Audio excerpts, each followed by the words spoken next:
Hello, what's up mga boss? This is Boss Rod, and for today's video, pag-uusapan natin ano ba yung different kinds of responsibilities ng senior engineer at ng junior engineer. So, ano pang hinihintay natin? Let's get started. Alright. So ngayon, sinulat ko na dito, no? So, there's two kinds of senior engineer, no?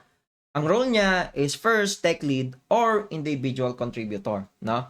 So, ano ba yung mga responsibility ng tech lead? So, sila yung nagmi-meetings, no? More on meetings yan. Technical requirements, leading the tech team, decide kung anong klaseng approach or tool yung kailangan gawin sa project na yon. And sila rin yung nagmi-make sure na align yung tech team dun sa project goal, no? And then, sometimes they are the one also reporting to the management kung ano man yung mga management thing. And also, they are the ones na nag-evaluate ng mga team members. So, ano naman yung individual contributor, Boss Rod? Yung individual contributor naman, mga boss, is they only focus on the technicalities, no? Sila yung nagde-develop ng mga features, sila yung mismo nagko-code, no? Pero sometimes, si tech lead naman, pwede yung maging 50-50, no? No? Pwede siya maging management, no? Nagmamanage siya, and then, 50 sa coding, parang ganon. And then, most likely kasi, sila senior individual contributor, sila yung madalas parang makakapag-guide talaga. Pero si tech lead, makakapag-guide din siya. Pero, most of the time, I think yung mga individual contributor, yung pinaka nag-guide talaga sa newbie since sila yung pinaka hardcore dun sa coding part. Okay? So ngayon, mga boss, no? Sa nakita nating responsibilities na to, as a junior developer, ano yung mga kailangan nating tandaan, no? Ang kailangan nating tandaan sa mga seniors, ang pinaka-importante sa kanila is time, oras, mga boss. Kasi may mga due dates yan, may mga tasks yan, may mga responsibilities yan na kailangang i-meet, no? So, don't expect. So, ito yung nagiging misconception, no? Na tipong, huwag nating i-expect na kaya tayong turuan ng mga seniors natin for 3 hours or 4 hours. So, since yung time nila yung pinaka-important, no, mga boss, no?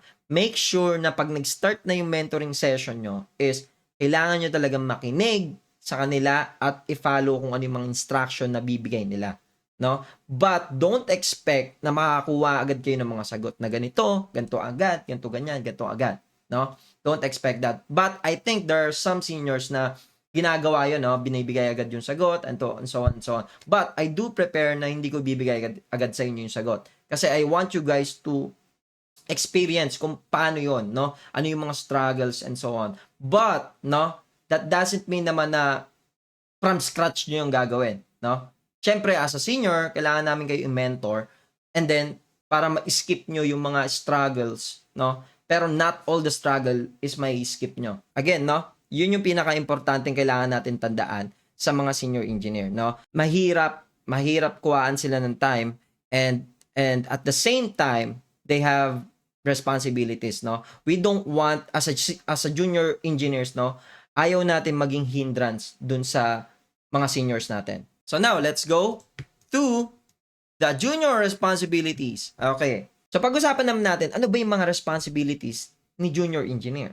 No? Makikita nyo, Boss Rod, ba't ang dami naman? So before ako mag-start, no?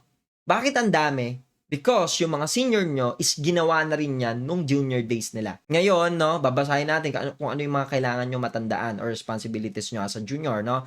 Do as much as you can, no? Yung kaya nyong i-help dun sa team nyo or sa company, no? Follow your senior instruction. You need to be a hardworking. You need to study a lot. You need to practice a lot. You don't need to always rely on your seniors, okay?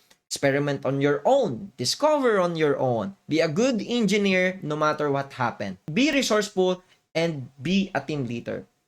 So, in these responsibilities, mga boss, no, ito yung nakikita kong mga kailangan nyo talagang matutunan as a junior, no. Kung ipa-follow nyo yung mga nasa list na to, mga boss, for me, I think, in my opinion, no, since ako yung nagsulat nito, no, mas magkakaroon kayo ng growth as a junior. No? Magkakaroon kayo ng growth dun sa mga skills nyo. So, ang pinaka-key thing here, mga boss, is since sa senior, ang pinaka-important sa kanila is time, you need to utilize yung time na yon. So, maswerte kayo if si senior, bibigyan kayo ng time, at least, sabi natin 2 hours or 1 hour, pero I think medyo, medyo, it depends sa talaga, no? Bibigyan kayo ng time para talaga turuan kayo. Napakaswerte nyo na yon, mga boss, pagka may ganon, no? Pero, expect na yung mga seniors nyo is hindi kayo ganun i-guide niyan na parang one-on-one, no?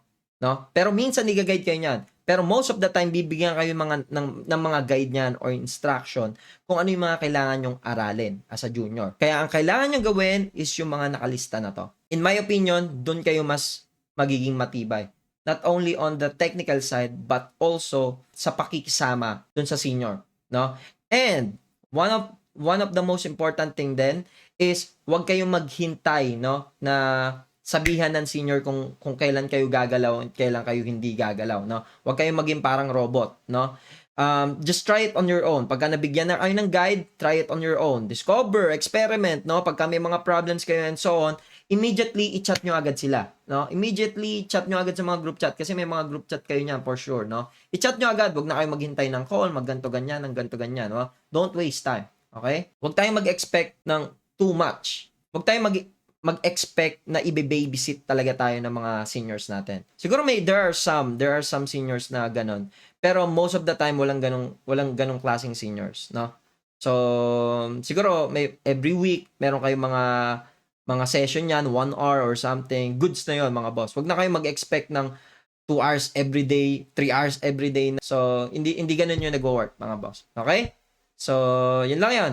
And sana may natutunan kayo. Okay.